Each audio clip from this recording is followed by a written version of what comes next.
Oh, yes, and there's only one place to start. July 2nd, Hamburg, 60,000 people, 2 heavyweights, 4 belts, many, many millions, and just one winner, we hope. The heavyweight championship of the world is back. Don't you feel that way? Don't you feel like you've reclaimed the heavyweight world championship? That we've actually got something now that we care about, really care about? It's not like the Audley, and I kept saying, it's a great fight, you'll enjoy it, or value it, you'll enjoy it, or various Klitschkos against nobodies.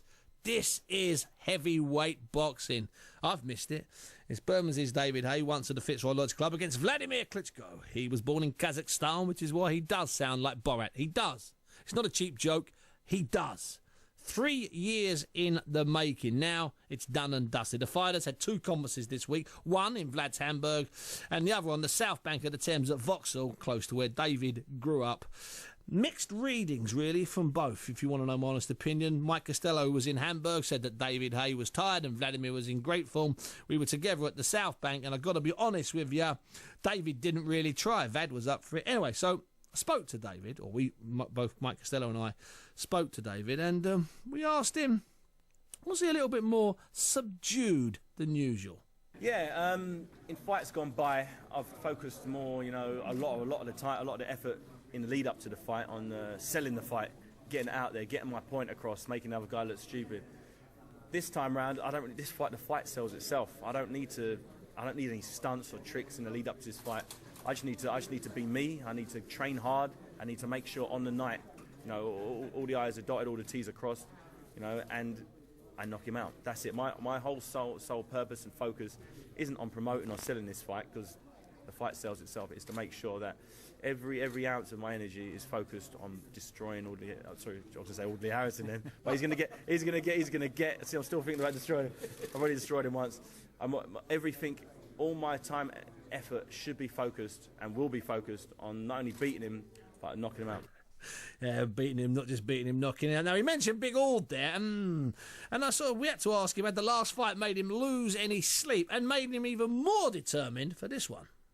Not really. You know, the Audley Harrison fight was a marking time fight. You know, I was either going to fight Audley Harrison or fight another anonymous European that no one's ever heard of. It was the biggest fight, and it sort of broke box office records for any 2 British fighters fighting each other, which meant the British public wanted to see it. So that was a fight that the British public got. It wasn't over that huge worldwide, but in Britain it was huge news. It wasn't. You're right. It wasn't the greatest fight of all time. You know, it was pretty unentertaining at times, but I got the result that I wanted, a 3rd round knockout, which I predicted. And, you know, I was happy at the end of it. You know, there's a few boxing fans that felt a little shortchanged, or whatever money they felt shortchanged, they can guarantee they're going to get their money's worth on July 2nd. You know, to go from Audley Harrison to Wladimir Klitschko is 2 completely opposite ends of the scale, and you will see that come fight night. Predicted but didn't bet on, I need to add quickly. 60,000 people, big stadium, very different. So how is he preparing himself for fighting outside in a huge stadium? Maybe Wladimir struggles with different venues or different atmospheres, but when it comes to me, as soon as I'm in a ring, whether it's open air, whether it's in a closed arena, whether it's in a York Hall, whether it's in a park with no one watching, I'll fight to the same intensity. None of the outside nothing outside the ring influences me once I'm inside the ring. You know, the crowd could be cheering, the crowd could be booing. I don't hear that. All I do is see Wladimir Klitschko across the ring, and I apply what I've been practicing in my gym. So, anyway, to the fight now with grips going. How will he deal with Big Vlad's tendency to jab and hold and hold and hold? With speed, if you don't allow someone to grab hold of you, or once they do grab hold of you, if you punish them for doing that, they stop holding you. You know, he's never fought anyone as fast as me who can get out of situations, who's athletic like I am. I'm very mobile, I'm very flexible, and the big fat lumps he's been fighting in the past aren't. So he can grab hold of them and they just stay where they are. They're just happy to be getting a rest. I say he's fighting something completely different with me. Oh, the old big fat lump line again. So where does David think he can actually get the better of his opponent? I truly think, you know, when the chips are down, you know, when we've both been slugging it out, it comes down to who wants it better, who's the natural fighter. And I deep in my heart, I've watched his fights. I've pretty much watched all of his fights over the years, and he's not a he's a sort of a robot. He's a big guy who's athletic, and someone said, "Oh, you can make some money in boxing." Yeah, okay, that's why I come to boxing late. Now I said I'll be a boxer since I was a little kid. It's always been my first love. You know, he did martial arts before, he did kickboxing, and his brother did kickboxing. So I've been a boxer from day one. I've always wanted to do boxing. You know, my dad didn't allow me to box till I was 10. You know, since I was probably 3 years old, I said I want to be the heavyweight champion of the world, and that's all I've ever wanted. And I am that now. I'm not going to allow someone like Wladimir Klitschko, some sort of Eastern European cyborg, to ruin that. I've boxed so many of them in the amateurs and pros. I've never lost to an Eastern European fighter because, plain and simple, they're robots. And they can be reprogrammed when the fight starts happening. When the fight starts happening, I've been dreaming of being, or talking about being a world heavyweight champion since I was 3. So, is this a fight that finds David at the peak? Oh yes, I say the peak of his career. You're only as good as your last fight. You know, I've heard it so many times. You know, great fighters over the years. You know, Roy Jones Jr., for instance. You know, Shane Mosley. I know Shane Mosley was pound for pound #1 at one stage. Had a few losses, and people sort of think, you know, he's not as good as he was. Same thing with Roy Jones. You know, for me, he's one of the best fighters ever. But after you start losing against guys that were nowhere near as good as him in his peak, people remember him for his losses and not his great victories. So that's why it's always been my plan to get out in my peak, in my prime, and after this fight or one more, then that'll be it for me. That'll be it for me, as David Haye says there. Now, obviously, that was David. He divides opinions. He's always done that. But what exactly, I'm sort of asking, what exactly has he done wrong? I can't really think of anything. Anyway, more on that in a few weeks. So I'm going to go down there and see him in the gym and get a little bit of a more considered piece for him, a nice 15-minute piece. And that leaves the big lump, Wladimir Klitschko. Now, we love him here on this show, we do. He looked exhausted, though, on Tuesday, but sharp on Monday in his home German town. Haye looked sharp, as I said, and Vlad close to collapse when they switched roles and went 4 stories down at the Plaza Hotel, which is a fantastic hotel down by Vauxhall, if you don't mind me saying so. Now, the BBC's boxing correspondent Mike Costello was with me. Time was short, so Mike asked Klitschko if he'd used up more energy publicising this multiple world title fight with David Haye than he had for any other previous fight.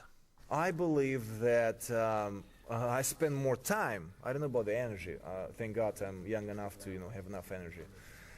But this fight, the promotion for the fight with Haye, probably this is the most time-wise expensive. Is it challenging? Time. And all of us. I mean, it's not just the Haye camp and my camp, but also there is TV broadcasters, there is journalists, there are a lot of fans that were expecting this fight in 2009. Now, hopefully, we're getting it. I hope that David Haye will show up on July 2nd, and I hope this fight will happen, and we're all excited about it. Will you be glad to get away from it and get away to train? I'm good. Thank you. I really actually enjoy the time being here and talking to you, getting all these questions, and I've been in this game for such a long time. And I just love what I do, not only in the ring, but also outside of the ring. There's a lot of things that you can move. I'm very happy about, matter of fact, that one female, which was never before, will entering the ring with me in my team and gonna hold the belt. And she paid $500,000 to the charity to carry carry the belt in the ring.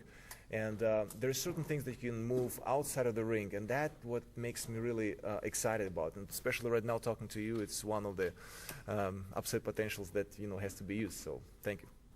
But on that note, do you think that the result of this fight might define how you are remembered? You're talking about legacy now. I never thought about legacy because I was more excited about the game. I mean, the boxing as a game. And on my performance, and I have to tell you, we were in New York 2 weeks ago, and we presented at Tribeca Film Festival our documentary Klitschko. And suddenly, after that film, I was there with all the celebrities that were present there. I'm like, it's actually, I'm so young because I feel young. And then now we have a documentary, so there are certain things has been achieved, and then the legacy. There are a couple of questions about legacy. Me personally, I don't think about it. You guys, I'm an insider. You're as an outsider. You can, choose and talk about a certain legacy or not. But you must be concerned about how people think about you.